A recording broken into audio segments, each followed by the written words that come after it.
Good morning, students. Today I'll explain chapter number 5, water surrounding the earth. You all know that our earth is called a watery planet. Why? Because of abundance of water. About 71% of our earth is surrounded by water. And 97% of this water is salt water. These water are present in the ocean, sea, etc. Only 2% water which is remaining glacier in the form of ice, and only 1% fresh water is available on the earth. You know the ocean: Pacific, Atlantic, Indian Ocean, Arctic Ocean. These oceans are the largest reservoir of water, and earth receives water from pure water from rainfall. Earth receives major part of pure water from rainfall. And what is the feature of the water? Water never remains static. It has a flow. It has a cycle which has neither a beginning nor an end. It is called water cycle. What is water cycle? Due to the ray of the sun, due to the heat of the sun, water evaporates from ocean, sea, rivers, lakes, pond, ditch, bay, etc. Means from all the water bodies. And then after evaporating, then condensation take place. And this vapors change into tiny droplets of water. Due to further cooling, these droplets join together, they become big and they become heavy. They cannot float in the air and they fall in the form of precipitation. This cycle goes on again and again. This is the component of water cycle: evaporation, condensation, melting, and precipitation. Evaporation, condensation, then melting, and then precipitation. This is called water cycle. Now in this chapter we will read the various movement of ocean water. 3 types of movement are found in ocean water. First one is wave, second is ocean current, and third is tides. First of all, I'll explain about wave. Water wave. Wave is the continuous movement in a water body. And water particles move up and down. If you throw a ball in the water, then it keeps on moving up and down in the water wave. This rhythmic movement of water particles produces a pattern called wave. And the height of the wave depends upon speed of wind and the duration of wind blowing from a particular direction. This is the answer of a question. On what factor height of the wind depend upon? And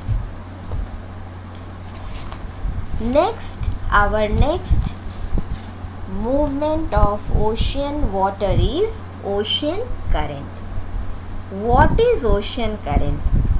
It is a continuous movement of a mass of water in a particular direction. Ocean currents are of two types.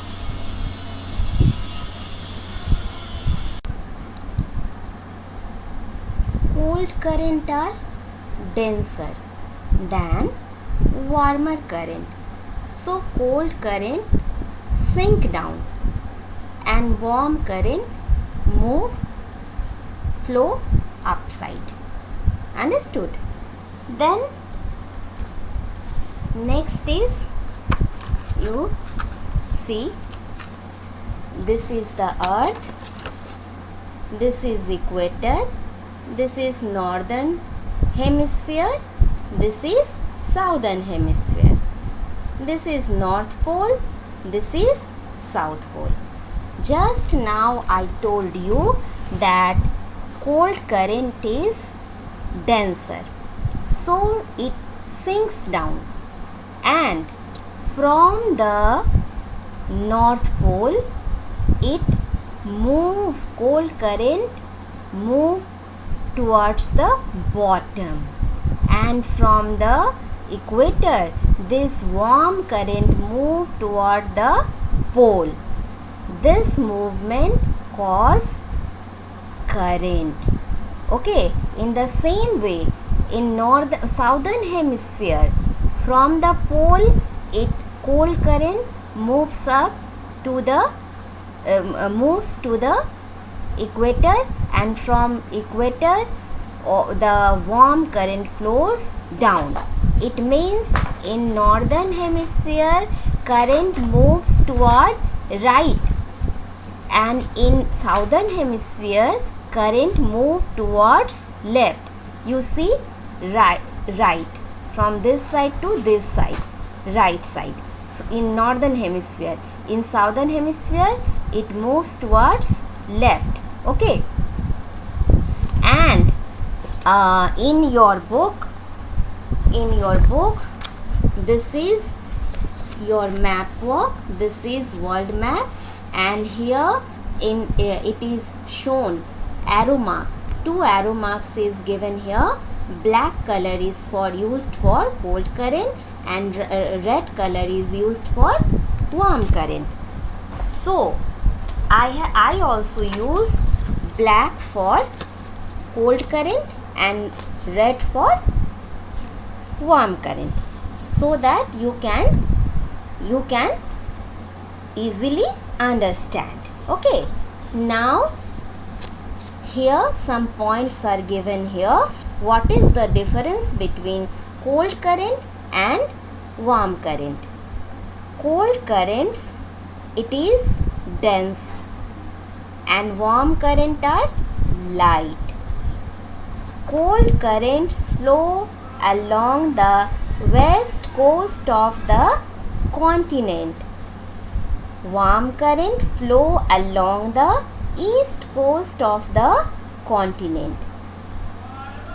Warm current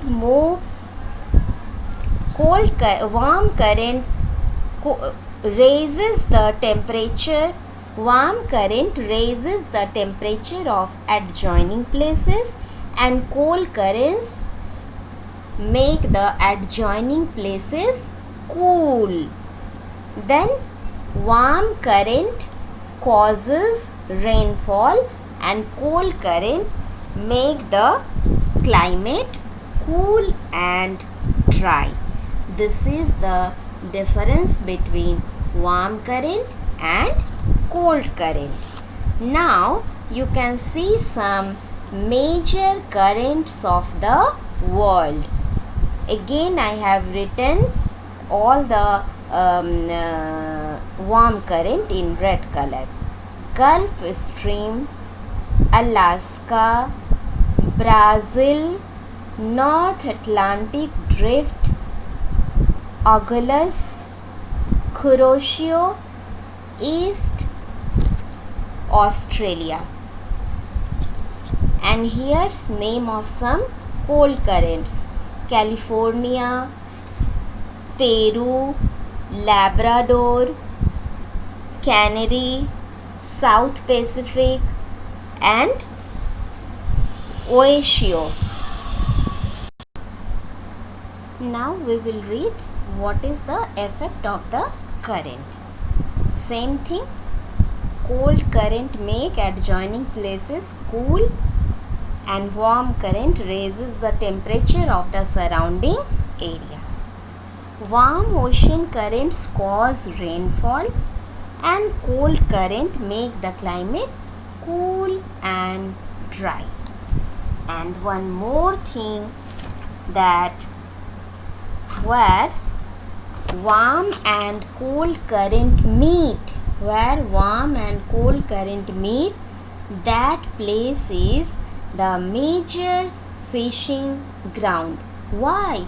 Because where warm and cold current meet, that place is suitable for the growth of plankton, and plankton is the major food of aquatic animals.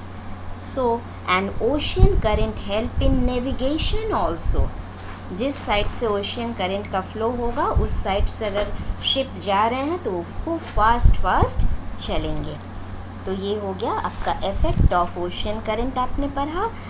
Difference between warm current and cold current पढ़ा. What is ocean current पढ़ा. How many types of ocean currents are there so पढ़ा. Name of some warm current and cold current आपने पढ़ा. अब है आपका tides. What are tides? This is the third type of movement of ocean water. Periodic rise and fall of water. The level of ocean water is called tides. These tides occur due to the gravitational pull of sun and moon. And a tide occur twice a day. It is a high tide when the level falls. When it is a high tide, when the level of water rise, it is a high tide, and when the level of water falls, it is a low tide. And how tides are helpful for us? Tide enable big ship to enter into the harbor. In the same way, tides help the big ship to sail out from the harbor. And Kolkata port is an example of tidal port of India. And the second benefit of tide is tidal energy is harnessed to generate electricity in the coastal areas. Tidal energy is one of the important renewable sources of energy. Then what is the importance of oceans to man? So oceans facilitate countries and region to trade with one another. Due to ocean current, ships move and it is helpful for promoting trade. The marine environment provide animal and plant life for food and trade in abundance. Some of the valuable mineral resources are also found in the ocean floor. They are mineral oil, manganese nodule, gold, platinum, nickel, copper and cobalt. And next para is case study of tsunami. In December 2004, gigantic waves likes of which we are never seen before, इससे पहले किसी ने नहीं देखा था, crashed into the coastal region in many part of the world, washing away people, animals and homes.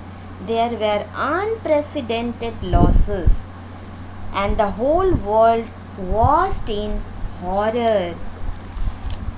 Government agencies, non-governmental organizations, resident welfare associations, business organizations, shopkeepers, schools, colleges, they collect money, they provided relief to the victims and they donate money, clothes, medicines, beddings, tents, etc.